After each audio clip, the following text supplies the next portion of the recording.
Hello friends, మనవలో మనవరాళ్ళు వస్తేనే కదా అమ్మమ్మలకి నాయనమ్మలకి పని. అలాగే నాకు కూడా మా మనవరాలు వచ్చింది. రోజుకొకటి ఏదో ఒకటి చేసి పెట్టమంటోంది. లేకపోతే ఇద్దరిద్దరమే ఉండి పని ఏమీ ఉండదు, అంతేనా కాదా? సో నేను ఇవాళ స్వీట్ కార్న్ వడలు చేసేసాను. చూడండి, స్వీట్ కార్న్ తెచ్చేసి ఒలిచేసుకుని ఇలాగా కారంకి తగ్గట్టుగా పచ్చిమిర్చి వేసుకోవాలి.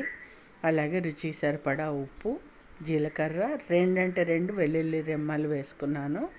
క్వాంటిటీని బట్టి నేను 2 పొత్తులు తీసుకున్నాను. 2 పొత్తులకి 2 వెల్లుల్లి రెమ్మలు తీసుకున్నాను. అలాగే ఒక చెంచాడు షుగర్ తీసుకున్నాను. మామూలు మొక్కజొన్న పొత్తులకి అయితే కనుక మనము పిండి వేయక్కర్లేదండి. ఇది స్వీట్ కార్న్లో వాటర్ ఎక్కువ ఉంటుంది కాబట్టి ఇలా మనం వేయడానికి రాదు. చూసారు కదా ఎంత పలుచగా ఉందో. అందుకోసమని వరిపిండి కలిపాను. క్రిస్పీనెస్ వస్తుంది, అలాగే బైండింగ్ కూడా అవుతుంది అన్నమాట. చాలా చాలా టేస్టీగా ఉంటుంది.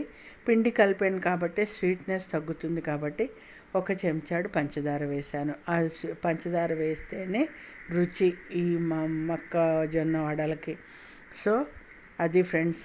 ఇంకా ఉంది కదా మా మనవరాలు, దాన్ని వాడేసుకున్నాను అనమాట. ఇలా వడలు వేసేటప్పుడు అమ్మ కొంచెం వీడియో ఫస్ట్ నేను ఒంటి చేతితోటే వేసాను. సో ఏంటంటే సరే ఉంది కదా వీడియో తీయమ్మా అంటే వేసేటప్పుడు చూపించింది అనమాట. ఒంటి చేతితో వేస్తుంటే లావుగా వస్తున్నాయి, అందుకని పల్చగా రావాలంటే రెండో చేయి ఉపయోగించక తప్పదు. అందుకని వీడియో తీయమన్నాను, తీసిందనమాట. సో అదండి, పిల్లలు వస్తే వాళ్ళు అది కావాలి ఇది కావాలని అడిగితేనే అదో ముచ్చట. మనం చేయడానికి లేని ఓపిక తెచ్చుకొని మరీ చేస్తాము. సో చూసారు కదా, యమ్మీ యమ్మీ, భలే టేస్ట్. పిల్లలకైతే భలే నచ్చేసింది. కోర్స్ నాకు కూడా ఇష్టమేనండి. నాకు చిన్నప్పటి నుంచి తెలంగాణలో అలవాటు కాబట్టి, నిజాంబాలో ఉండేవాళ్ళం కాబట్టి చాలా అలవాటు ఈ మొక్కజొన్న వడలు. అంటే కాకపోతే అవి మేము మామూలు మొక్కజొన్న పొత్తులతో చేసుకునేవాళ్ళం. ఇప్పుడు ఇవి స్వీట్ కార్న్ తప్ప అవి దొరకట్లేదు కాబట్టి ఇంకా వీటితోటే చేస్తున్నాను అనమాట. చూసారు కదా, ఇలా చక్కగా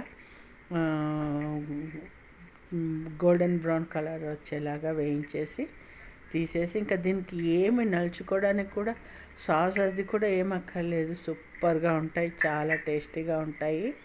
తప్పకుండా ట్రై చేయండి, ఓకేనా? నచ్చితే ఓ లైక్ చేయండి, షేర్ చేయండి, సబ్స్క్రైబ్ చేయండి. చూసారు కదా, దానికి బాగా నచ్చేసాయి. అదండి, తప్పకుండా నచ్చుతుందని అనుకుంటున్నాను.